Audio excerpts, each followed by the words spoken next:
right, we are rocking and rolling. It is May 4th, 2020. We got a report from the Heartland here. We got Pops in the building again. He's here to give us a heads up on what he sees from the streets in Minnesota. Hi, team. I think the Heartland literally goes from Minnesota down to your sister in Texas. So I think we get the Heartland, the middle section of the country. Yeah, I think you give And it to us all. Yep. as the stats are starting to come in, it's just really interesting to start watching what's going on. And I think the take home is not to pass judgment early because we just don't know. So we're starting with the open update here. So is there anything new that's happening in Minnesota today? It's crazy as it is us talking, every day here. Sometimes, or even every other day, things change quickly. Yeah.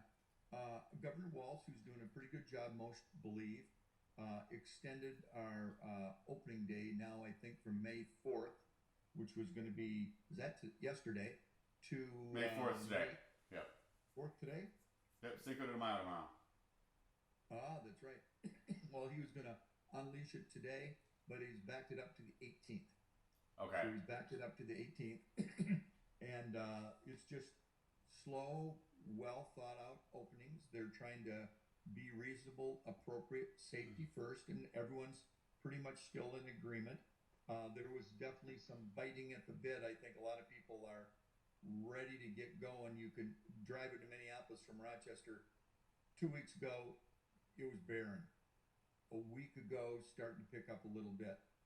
Now, nearing normal. Things have really changed. Right. We have to go that way for some essential things we have to do, family wise. That said, there's optimism in the air that things can get a little better.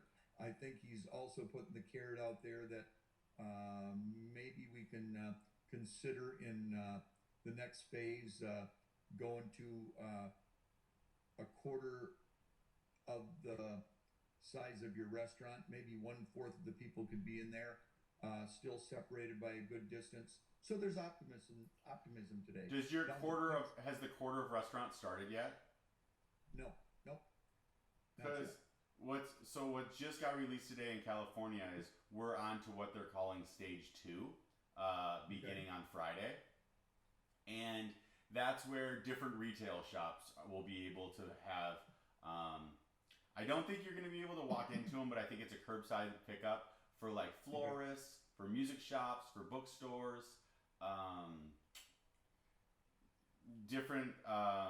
What else was available in that? I know that a lot of like manufacturing facilities that were shut down would be able to start reopening if they're able to comply towards the different like 6-foot regulations. And then if you have a job that has to be on location and can comply to the different regulations, then you can start to open. And if you're in a rural community, you can go deeper into stage 2, which then is going to allow some of these restaurants to open. But you have to apply, get approved, and move forward. The only city that isn't going to move into stage 2 right now is San Francisco.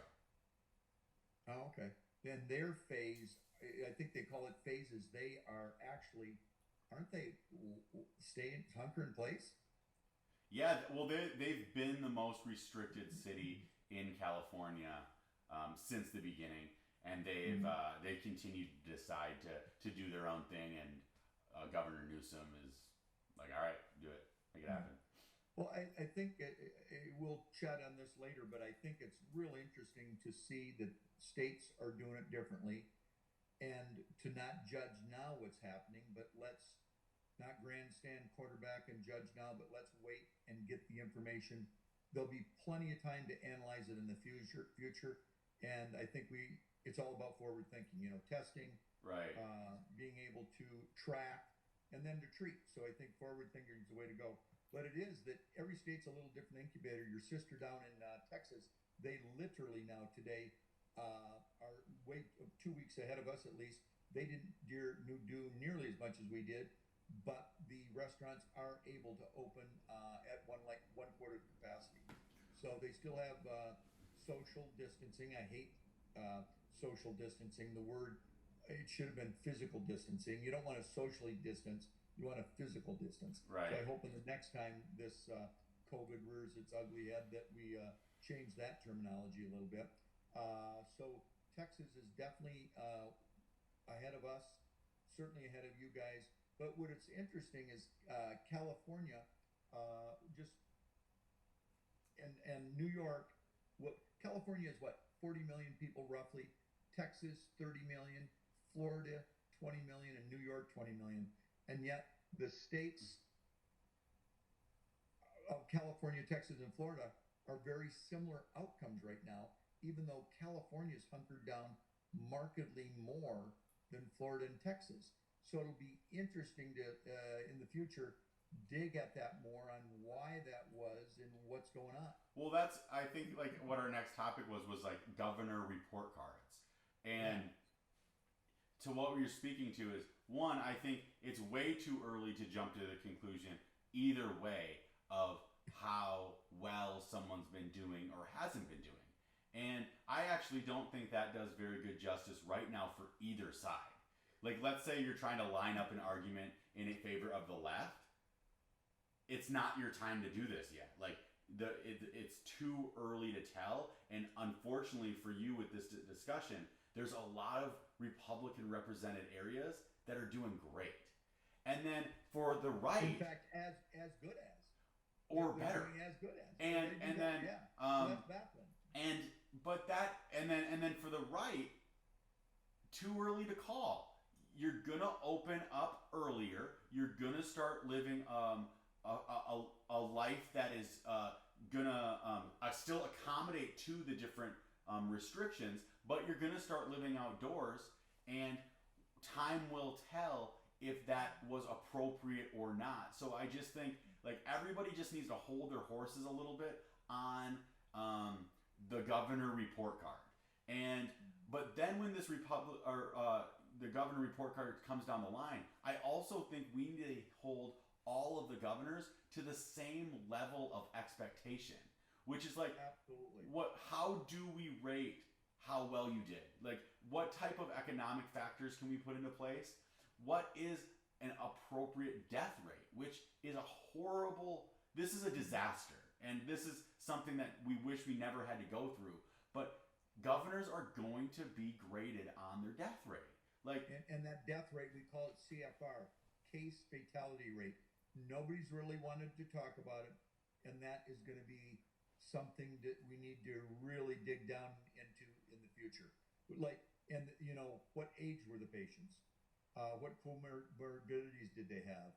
What economics issues were there going on? So digging down deep into those issues will be vitally important, so we don't make the same mistakes in the future. Right.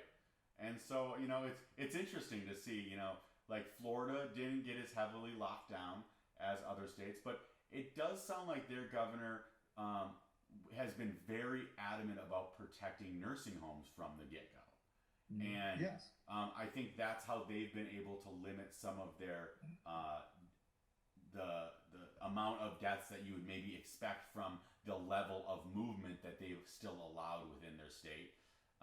And then California's kept their death toll way down by everybody, absolutely sheltering in place much earlier than the rest of the country and putting on masks way earlier than everybody else. Well, the rates per thousand are very similar. What did you come up with? I think Texas was about 3, California was about 5, and Florida were about 6. So very similar rates, yet their approach was markedly different. Different. And and I think like there's different lifestyles, right? Like we can't grade New York City to the same level that we're going to be grading Florida and Texas. Like that wouldn't be appropriate. And I don't want to see Republicans do that to Cuomo, right? Like it's an easy talking point right now for Republicans to sit around and say, well, this is kind of interesting. You all are like propping up Cuomo as the person who's dealt with this the best, and his state has had it the worst. That's so interesting. Just they've had 24,000 plus deaths, and their population is just shy of 20 million. Florida's had 1,300 deaths, and their population is about 21 million. Right. So it's magnitudes higher, and we'll have to be dissecting down on why that is. Condensed populations and whatnot, but it is interesting that Cuomo is being judged as the leader on doing it right. Yeah.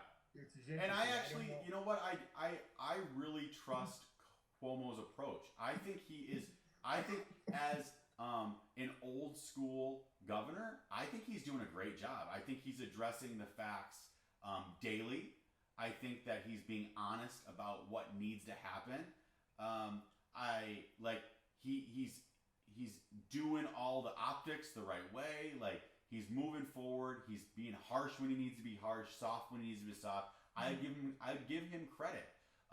The one knock that I would give him right now is, which is easy Republican talking point, is they didn't start sanitizing the subway cars overnight until this week in New York. Now, I'm still going to wait a little bit to understand. I would think they would sanitize the cars every night in New York overnight. Quite honestly, I would have thought they were doing this even before COVID.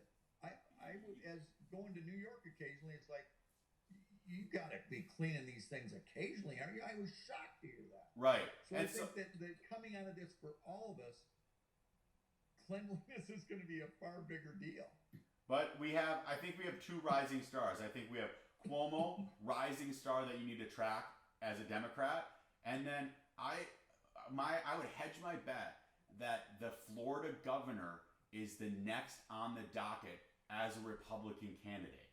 He's really speaking articulately. He's addressing these topics in a conservative way, with the expectations and hopes that I think a lot of Republicans like, as far as how he's dealing with this current COVID pandemic. And he lives in a state that I think is going to do better than most states, maybe due to weather, maybe due to just the way that they live. Maybe like it's more of a car culture or something like that to allow these numbers to not be as bad. But I definitely look at him as kind of a rising star in the Republican Party. Well, and certainly tying into that, Newsom in the Democrats is going to be a huge player going forward too, don't you believe? It's going to be interesting because the Newsom-Cuomo battle is going to be a really interesting debate, because Newsom plays the optics perfectly. He's well groomed. He looks the part. He speaks the part. He addresses all of the social causes and agendas the way that the most left progressive Democrats would hope. And so I think he speaks to that Bernie crowd really, really well. But like, Cuomo is more of a setup for the person who would have voted for a Biden, where they go, look, we love who Newsom is. We love what you represent. We love your nature. But where the world is going, if we're going to have to go against people like Trump's, I think a Cuomo is better set up for those types of argumentative battles, needing that like big, bold leader. He represents himself like that. He's got that New York swagger. Yeah. And I believe you could be right. A DeSantis, Cuomo meet up down the line could be in the offing at some point. My concern with any of them, are they walking their talk? You have been front lines on Skid Row. You daily are down in that area, certainly weekly. Yeah. And Newsom's talking about doing a lot for those people. Have you seen it yet? Anytime we're down there, I'm baffled. There's not bathroom availability to them. There isn't like shower things that are out in their area. Now, there are missions that they can go to, right, but a lot of those people won't go to missions. Probably everybody's got somebody in their family who struggles with mental illness or schizophrenia or other issues. And as families know, those people don't want to be around other people. They are homeless sometimes. This is a brutal thing for some to understand. By design, they avoid people by design. I know a lot of people think if you make enough beds and get them in, you can treat everybody. It doesn't work like that. They don't like to be around people. They don't like to take their meds. And I would It's a say, real challenge. I would say some don't, and some, Yeah, some. and Oh, so, yeah. and so I think the category that you're talking about is probably like 40% of that population. I think 20% is new and is like freaked out, figuring it out. They either just got fired from their job, they have no idea what they're doing, or they've slipped into an alcoholic space or a drug space, or they've slipped into a depression and they're new to the street. And they're saying to them, "What now? What next?" Totally agree with you. yep, What I now, think what next? I think there's 40% that were of that. I slipped in and I can't believe I'm here. What the heck is going on? I would love to get out, but I'm starting to deal with anger. I'm starting to deal with resentment. I'm starting to deal with distrust. And they're in this continual cycle of like, I don't know what the heck is going on. If I had a hand to reach out, if I had a bridge that wasn't burned, I would probably take it. And then there's that other 40% that is like, look, like this is life on the street. Like, they might blame it on themselves. They might blame it on their own community. It's probably more of a mix and match based on the day that you encounter them. Just like my day, right? Like someday I'm saying, gosh, like LJ, you're messing up today. And some days I'm doing great. And some days there's a person in my way from being great. Sometimes it's the Republicans. Sometimes it's the Democrats. Sometimes it's yourself. And sometimes it's just my car's broken down, right? And it's this like external factor. It's like God's in my way, right? Yeah. So just a little background on LJ. This is somebody who just chatted. LJ literally was on the street in the missions in the Tenderloin, the Mission District in San Francisco, multiple years. He's been on the street in LA multiple years. So you really have a perspective that 99.99 of us will never have. So you're coming from a perspective of been there, done that, which is really an interesting perspective, and we're real proud of that. I mean, I think that's awesome. It's changing every day. I can tell you that when you start to point your heart towards, helping any type of individual in need, every day is a different day. It could be addressing a family member's need, which you've obviously done throughout my entire life. Every day that you approach helping me, it's a new day. You're like, sometimes I call and you're like, all right, what's the deal today? Like, what could you surprise me with? And I think I uniquely surprise you all the time. It's similar with anybody. I do love it. I do love it when kids come in. This is great for in the future for grandparents and kids and parents.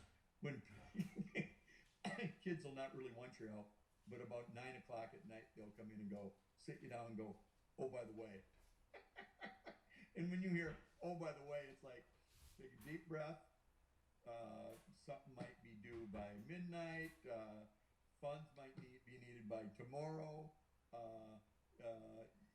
You have no way of knowing what oh, by the way means, but that's all right. We've all been there, done that. I think for your generations, it's tougher to move and get out and get on. I was team doc for USA Track and Field and traveled Europe a lot 10, 15 years ago, and I was amazed that, wow, this is odd compared to America.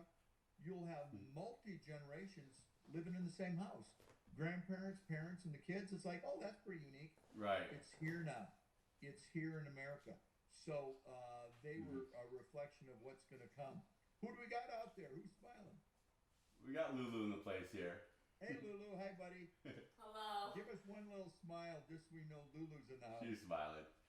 For the future, we don't get Lulu just so we know Lulu is there in our hearts. She's still trying to understand what this purple politics is all about. We all are. Right. And I think if anybody has a flourishing potential political career in this space, it's definitely her, not us. We will be the peanut gallery on her sidelines. So I think it's smart that she's going to be really good at the optics, and making sure that you're in the right space at the right time. We won't reveal who Lulu is, but I'm right now thinking Lulu 32. There we go. 2032, and we'll leave it at that. No, can we born in the country? So it's interesting. So I think like the report cards are where they're at, right? Like I think we're starting to set up the structure of what the report card is. I do think that we're all going to need to pause and say the final grade probably doesn't get released until next spring, second semester. So I totally agree. We're all juniors in this whole situation of what COVID is. I hope that would be an optimal outcome. We might be freshmen. If even. Some say freshmen. Some say, once again, this is the second inning of a 9-inning thing. But we certainly look at how everyone's pointing fingers at everybody. That said, look at how far we've come. The number of hospital beds needed, met, achieved, and exceeded. Wow. Good job. So for bending the curve in the future, we're more ready. I don't know if they're totally ready, but we're more ready. Ventilators. That was going to be a disaster. They were talking about turning people away. If they got them in the hospital, they were definitely not going to have enough ventilators. Mission accomplished. We are so prepared as we move future. Good job. 2 thumbs up, hats off to all those involved. And it just wasn't Trump, and it's not a politicians. It's Americans in general. And then getting the PPEs, the personal protective equipment, masks, gowns, visors. We're ready. We're ready for the next onslaught.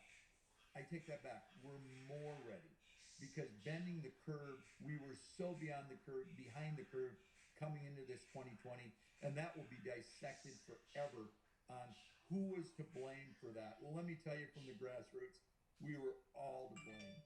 The virology, epidemiology people were letting us know this forever. All administrations guilty, governors guilty.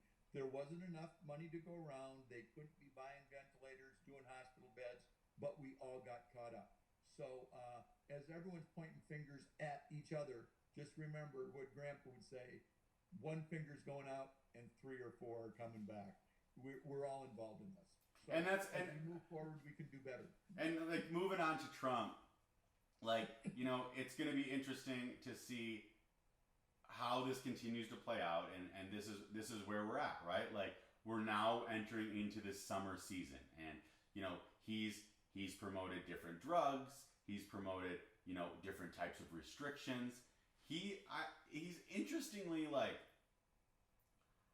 he's been in the foreground with all this stuff, but at the same time like he's really tiptoed around wanting to give like ridiculous amounts of certainty.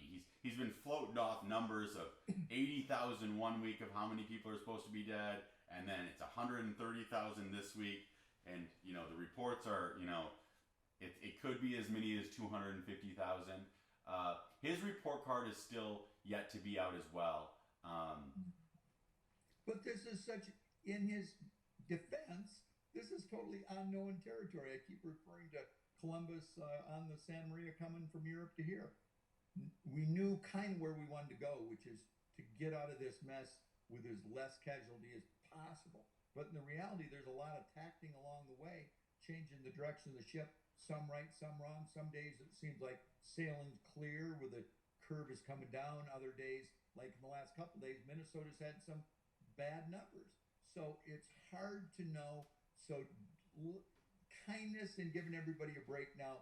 All governors, I give them full credit, from Michigan to Texas, who've done it totally different. They are boots on the ground. They're trying to do the best they can. And they'll be judged accordingly. But the problem is, as we all will. We'll see though. That's the whole thing. We'll see if it goes all right. Like we don't know for certain yet. Not at all. That's like I think everyone's still jumping to like way too many conclusions. The things that I'm still going to give Trump a ridiculous amount of pushback on is first, his inability to manage the disbursement of these last funds. Not only to people, which I think we should have already had 2 deposits of 1,200. I think 1,200 was not enough, and 1,200 came way too late. And then the ridiculous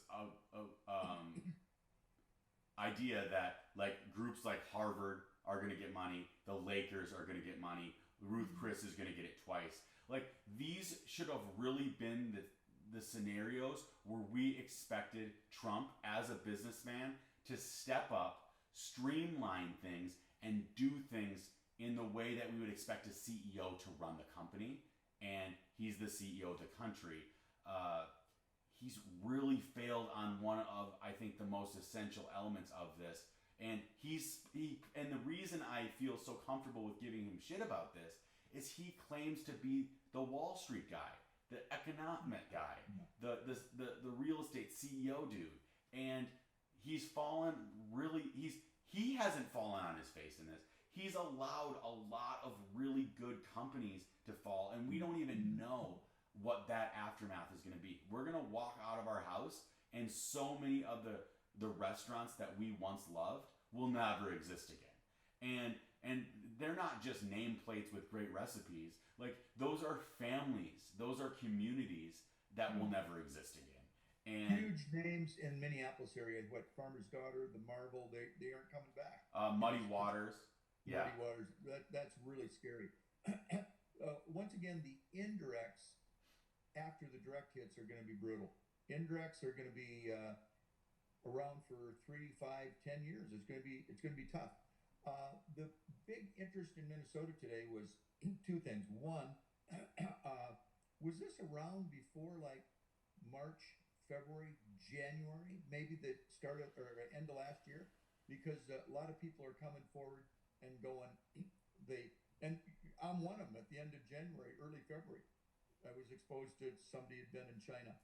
I had terrible cough, fever, aches and pains beyond belief, couldn't walk up the steps. And you went down hard. I went down hard, and I don't go down hard. I mean, I we get the flu in Minnesota. We know what hard flu is about. This was brutal. But going to the doctor in 3 different locations, you have a bad respiratory condition. They check you for pneumonia multiple times, put you on Zithromax, do this over. I can remember even a month after early February, now in March, now my docs were saying, there's this new thing kind of out there, COVID. We really can't, there's not enough tests to go around yet, so I don't think it'd be appropriate to test you, but you might have COVID. So I literally asked more than once at the ER, should I do that? No. Right. You can't do it. Ultimately, I did get a test, and I think I did test negative, but that was so after the fact. I'd been battling it. That was months later. 2 months later. So it's like, so now I would certainly like the antibody test, and that's not available yet to the public, but I'll be really interested on that, and I'll report back. But I would bet dimes to donuts, I certainly may have had it, and I think dimes to donuts, you may have had it. And that's the sentiment I hear from a lot of people. You went down hard. Wow. Yeah, I was hurting, and a lot of people around me also felt similar symptoms, or kind of WebMD'd what COVID symptoms would go, and now we're sitting back and going, well, it kind of seems like I had it. But then again, we know like the whole like WebMD style of trying to diagnose yourself. It tells you that you have cancer every single time too, and then you have 2 weeks to live. So I do kind of take that with a grain of salt of whether or not I had COVID. But well, it'll be real interesting because as soon as that test is available, I think a lot of people will want to know. And I guess hopefully we had it, got resistance to it. We don't know how long that resistance is going to happen, but I guess I hope we had it.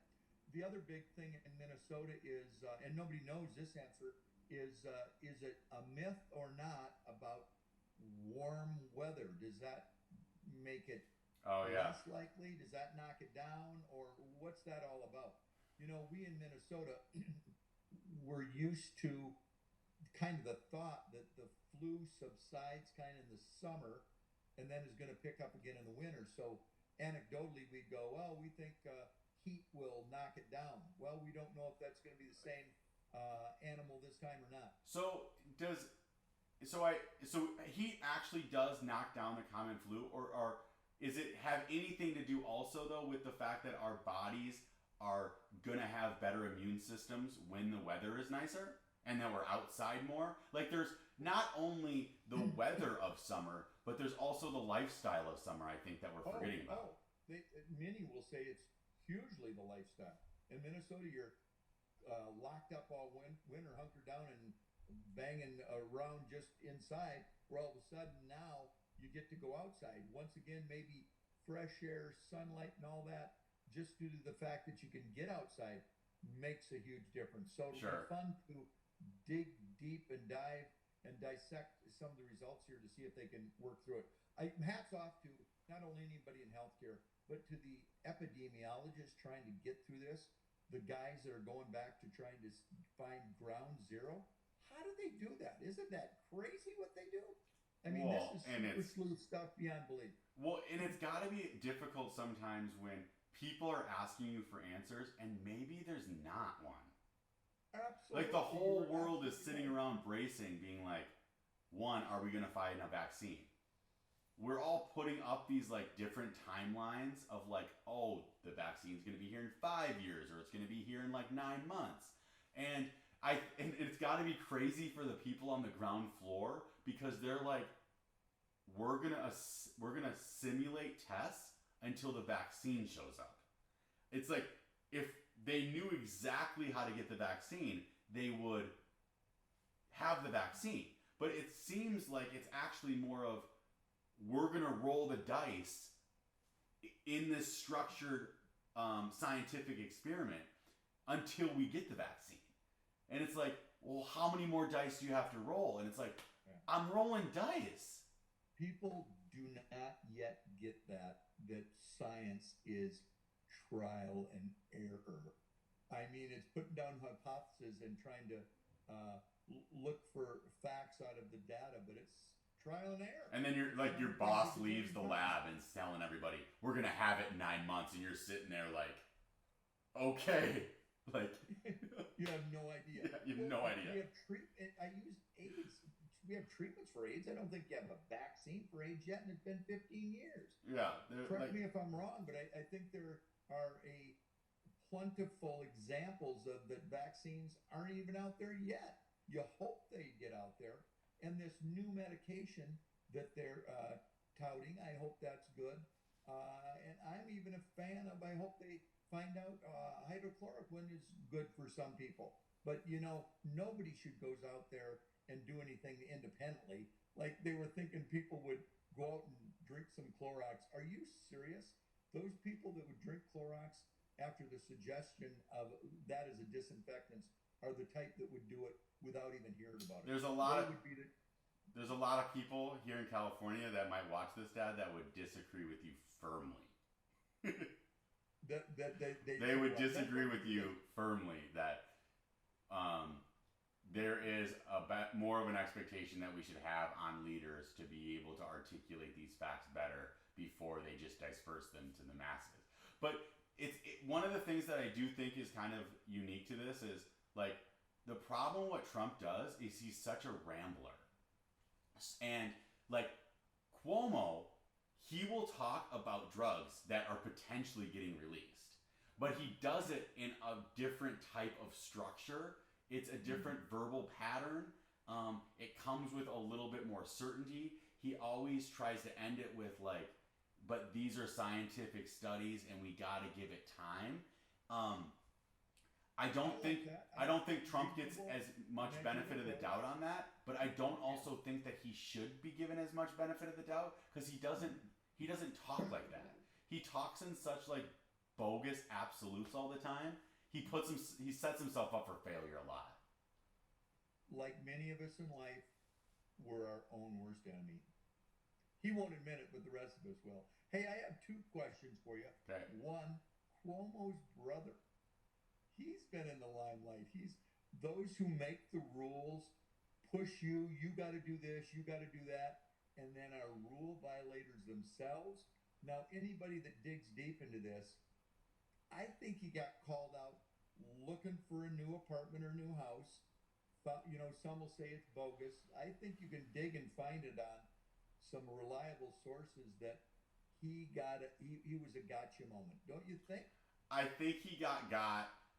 And in these types of environments. But now he's pushing back and fighting. No, no, no. It's like, really? Well, he got.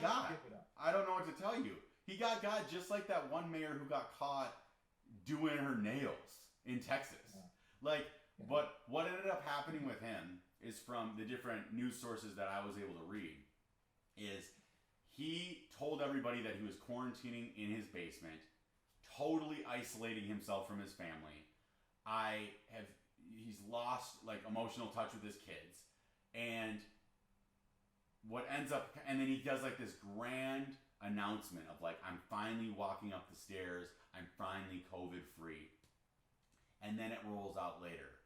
His wife got COVID while he had it, his kid got COVID while he had it, and 3 or 4 days before he walked up the stairs, he was sitting around at his new house over in Long Beach, getting in an altercation with some biker passerby. Long Island, not Long Beach, not Long Island. Long Island, sorry, and he was with his kids and stuff. So I don't know. I think they do have to plan the timing of these things a little bit, but he didn't plan. I'll give him one thing: he did not plan that video well enough. He did the walk up the stairs in the dramatic fashion a little late relative to his behavior on the outside. He was not a lead by example and make it happen type guy. And as we move forward, always question your leaders, always question the press. Never let anybody determine those things for you. See it, dig at it, do it firsthand. Don't trust media, don't trust politicians. Not that there's not a lot of good ones out there, but just be very skeptical for things like this. Every time you put somebody at too high a pedestal, it's like, really? Are you kidding me? And that was a great gotcha. Sure. But crazy politician of the week still goes to the mayor of Las Vegas. And update me, what was that one? Oh, she's on. How important it was in the Heartland? Didn't even hear about That's because you listen to different news sources. When she was on Anderson Cooper, and she literally looks like she just got off the penny slots, and she was saying that she wanted Las Vegas to be the placebo. And Anderson Cooper sits back and says, so you're telling me that you want your city to be the placebo? And she stops him abruptly and says, you don't take words out of my mouth. I said that I wanted my city to be the placebo, and they denied me. and he's like, what are you talking about? She's like, well, sometimes you have the salt pill, and then sometimes you have the real pill. She's like, we want to be the placebo. We want to be the trial run. And then he's asking her, would you go to the casinos? And she's like, no, I have to work. I have other things to do.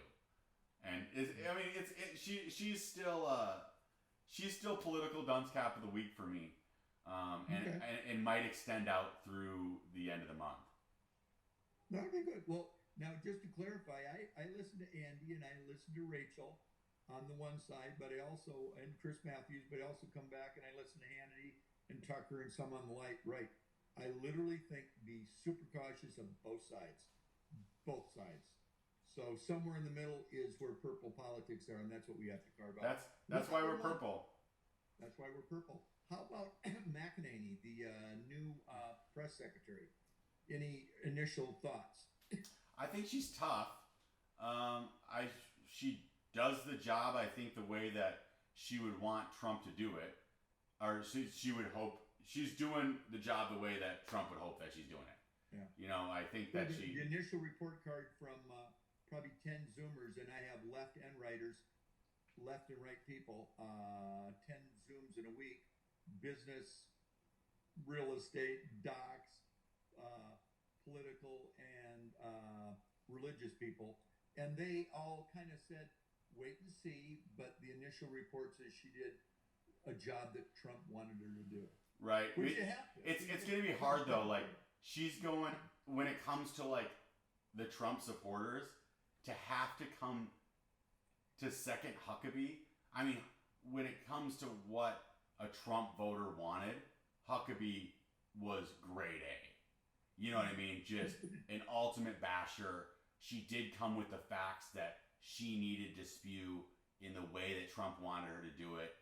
This new person has a lot to live up to in the Trump world when it comes to doing it, because she's coming after a boss.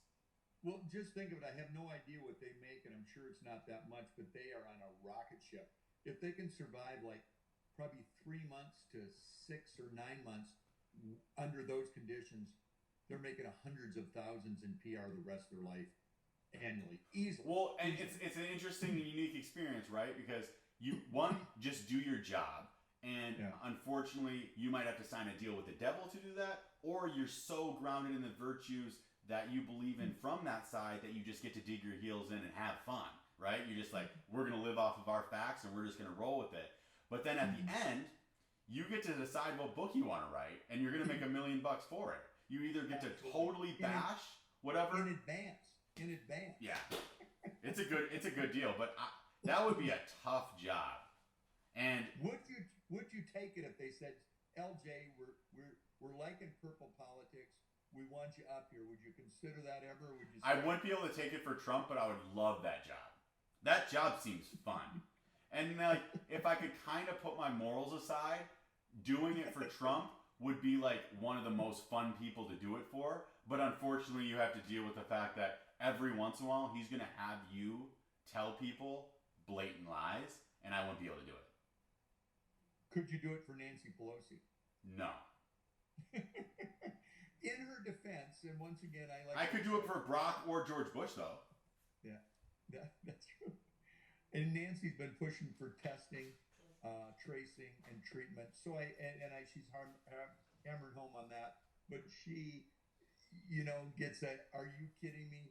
When she keeps bashing Trump for closing January 31st, and she's up in Chinatown 2-3 weeks later saying, come on down, everything's fine. COVID's no bigger than the flu. Yeah, proving both of them. Yeah, shame on them. It is funny to see her do this, because she was one of the most adamant early COVID deniers, and now you just can turn around. And Trump does the same thing, but like, it's just hilarious to see these people that are COVID deniers early on now flip it on people. It's like, come on. Absolutely. And I have to say, I never thought it would get this bad. So if anybody ever thought it could get this bad, they would be a crazy conspiracy theorist. Only Alex Jones would have been able to think up something as loony bins as what we're currently in, right? This is a bad one. So for anybody to say they predicted it, I go, you're crazy. And then anybody to say that like they stood strong and they knew exactly that COVID was a disaster at like before Christmas, it's like, you didn't. Nobody did. Stop it. Well, I take that back. Mike Osterholm and some of the epidemiologists did. They were saying years ago, it's not a matter of if, but when. But don't you think... I don't know if they thought it was going to be this impactful. I mean, this is wild. I don't think anybody economically thought in 2 months America would go tromping around as high as a kite, pushing 30,000 to what, under 20,000, from pulling their boots up every morning, going out working like mad, to no even boots on. It's crazy. But no one could. And this is not to defend Trump whatsoever. It's to try to understand the position of being a president. I wonder how many crazy things the president hears daily that most of us would go, wait, so this place is supposed to get bombed today? Or like, this disease is supposed to end the world? Or this natural disaster is like a day away? Like, I don't think we would all really want to have to deal with the gravity of some of the scenarios that you play out before bed in your mind. Spot on. I guarantee, even with my little exposure, with corporate America, the boardroom does hear a lot of things that you never think may or may not happen, but you've got to kind of work through them and imagine they won't. And sometimes you got bit, and this time they got bit hugely. Who'd imagine 2 months ago we're going like this and life's fine, and now look at this, crazy. And it's weird because the only time that you get it right is when nothing happens. So like the only big win is when nothing happens. So the same people that could say that you overreacted, they kind of have a place in it because they're like, oh, you shut the border too early, like we never had an issue. You dumped the economy, or or like you didn't see the World Trade Center getting bombed. Like you should have timed that. Like, whoa, shoot. Well, did you know that we had like in retrospect, even like things that were thought to be conspiracy theories, the further away from it you get them, you find out there was just more information. I.e., for example, Pearl Harbor. Like some will go, they knew what was coming, we didn't plan, and there was insiders, and we blew it. At the time, and for even up until about 10, 15, 20 years ago, that was conspiracy. There's no way. And now as we get further away, we probably find out there was probably a lot of times where they were warned something could happen. They didn't know where or when, but something's going to happen. But then when it happens, then you're responsible that it happened at Pearl Harbor. Maybe we're going to find out more post 9/11. I'm real confused on 9/11 on Building 7, and I'm not saying we knew in advance, but I'll bet, like you say, every day something's happening somewhere. We don't know where and when. And then when you get caught, it's like, oh, that was it. Didn't you see the signs? Are you kidding me? Yikes. I think, why you see people like Barack Obama and George Bush like remove themselves so much from the political eye is because, and everyone's always like, well, this is like the next dire situation. We need your input on it. They go, if you only knew what I saved you from, I don't need to speak up about this. Absolutely. I played ball. I did the best that I could. I'm off the field. I'm retired now. Don't try to get me on CNN or Fox News to talk about the last tweet. Like, yeah. I dealt with some stuff. Yeah. Oh, the woulda, shoulda, coulda game. That's you never want to play woulda, shoulda, coulda. If you keep shoulda-ing all over yourself, it never settles down. They're smart to walk away. They're smart. What else is on the docket? Well, so the last thing that I have on the docket here today is that I know that you do watch some millennial television. The Bachelor is on right now. Oh man, I gotta laugh. So tonight, anybody who's anybody, certainly I watch left and right, but I have millennials at home. I'm watching The Bachelor. I like The Bachelor. Some don't. I'm sorry. I'm in my 7th decade of life, and I like The Bachelor. What can we say? And the big news tonight was Sheridan left. Just for the update, Sheridan's kind of this long hair guy that I believe that was his name. When you watch it so much, quite honestly, 2 days out, you go, what are their names? Is it The Bachelorette or The Bachelor right now? This is The Bachelor. Well, this is the one, it's kind of a Bachelor singing combo. It's a new type thing where they're placing singers, male and female, together. But I think this is The Bachelor. That's a good question. But it's guys and girls. There's not like one Bachelor. No. Oh. So the person everyone loved was Sheridan. Sheridan was this long-haired guy. Everyone loved him. But he kept getting played by who? Julia. There was this girl, Julia, that kind of popped between Sheridan and Brandon. And finally, tonight, Sheridan said, I'm done with it. I get it. You don't like me, Julia. You like Brandon better. Go at it. I'm going home. So he left. So everyone's going, oh my God. Smart move. You want to tie up America's heart and then leave it at the door. He will be the favorite for Bring Back Brandon in the future because that's the one we want to find happiness. So who's left? Julia and was it Braden or something like that? I think. Who Julia was playing Sheridan and this Braden, and he was playing several girls, and everybody wanted those two to fall. They did. It was they got kind of booted off tonight to much everybody's happiness. But the show is just. Are you kidding me? Who could you have? How did you ever date even 2 girls at a time? That would be forbidden. You can't date like 20. That's a psycho move. Go ahead. That would be a psycho move. I don't know how people. I don't even understand how someone would have the time, energy, willpower, and then it would make you would feel bipolar. You'd have to be a psychopath. And that's why it's so baffling because they get knee deep in these multiple relationships and think there isn't going to be a lot of hurt on each side.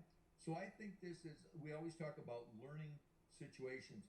Watch The Bachelor. The Bachelor is great for all young girls and young men to realize it's a negative learning experience.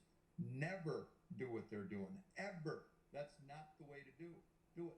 That in medicine, we learned on how things should be done, and you learned on how things shouldn't be done. And so many times in life, you think you're going to try to emulate the way it should be done. This is a huge example of watch The Bachelor Monday nights, and this is the way it should not be done. And you'll learn, it'll save you it's like their coach. You want to go through life and be coached. They're coaching you on what not to do. That's good. I love it. Well, you got any other closing thoughts tonight? Golly, I think we're in May. I'm just hoping, we got our 40th anniversary coming mid-May, May 17th. And your niece, our little niece, it's her 3rd birthday. So we're hoping when it's appropriate, Mama Bear, your mom, will say, now we can travel. Because we were going to go earlier, and she's a stickler for doing it right. And we're hoping he releases things on the 18th that we can have Mama Bear's blessing that, yes, we can travel. So, and we'll maybe see you there depending on what your thoughts. I think stats have been safety first, reasonable and appropriate. Don't want to expose people that don't need to be exposed. It'll be interesting to see what happens. I love it. Yeah, I don't have too many closing thoughts today. Love it. It was a nice chat. Good seeing you. Say hi to Lulu. We did have a Lulu sighting, by the way. I didn't know if it was like, it was Sasquatch or whatever, but we did have a Lulu sighting, which was pretty exciting. I love it. Well, love you and Godspeed.